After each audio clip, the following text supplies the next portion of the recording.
Hey guys, Pastor Greg Locke here. It's no secret that in our nation right now, we have reached an all-time epic breaking point when it comes to that of racism. One of the things I can't stand is when people say, well, you're a white pastor, so apparently you hate black people.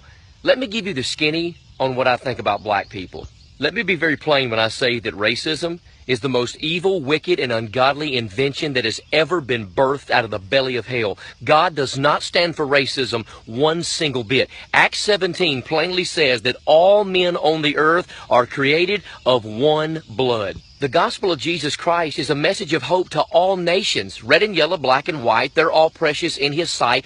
Any church that is selective on who it ministers to because of their ethnicity is an evil congregation that needs to be closed down because it's not a local New Testament church. Then the critics like to say, what about the Christian organizations like the KKK? Do you stand with them? If the KKK is a Christian organization, then I'm a Japanese navigator. Are you kidding me? There's not one thing biblical or Christian about the KKK. Some of the greatest servants, singers, saints, and leaders in the congregation that I pastor are precious black people. Oh yeah, I also have a personal reason that I think racism is evil and stupid. I have an adopted, non-white daughter that I love just as much as my all three white boys. So yes, we have reached a racial tipping point in the United States. Slavery was evil. There's no way around that. But listen, ladies and gentlemen, I've never owned a slave, and you've never been one. So that does not need to be a source of our contention. So here's a truth that some people don't want to hear, but it's still the truth nonetheless. The biggest race baiters in the United States of America is the liberal media, especially CNN. They want us shooting each other. They want us killing each other. They want civil unrest, ladies and gentlemen. There is no way around that fact. Let's not give in to their progressive agenda. We need to love one another. Racial reconciliation is something that we can see in this generation. A number of years ago, I was invited to a church in Alabama, and when I arrived, I found out the reason they didn't have a pastor is because they had fired him for allowing a black missionary to speak and share his ministry on a Wednesday night. I was livid.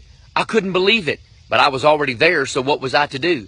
So I prayed and got up in the pulpit that night. I told my wife, buckle your seatbelt, and I preached on Philip reaching the Ethiopian eunuch. You could have heard a pin drop.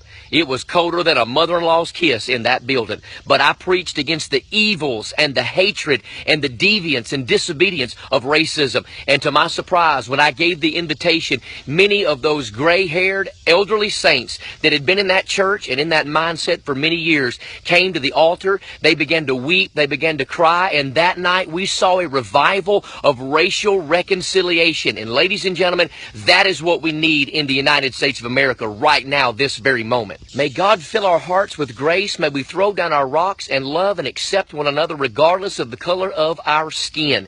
If you call God Father, and if I as a Christian call God Father, it doesn't matter what color we are. That makes us brothers and sisters in the Lord. So let's get along and act like a family. So don't believe the hype. It's time black people and white people get along like real people. Share this video because we need to let this nation know we are not buying into their race-baiting foolishness.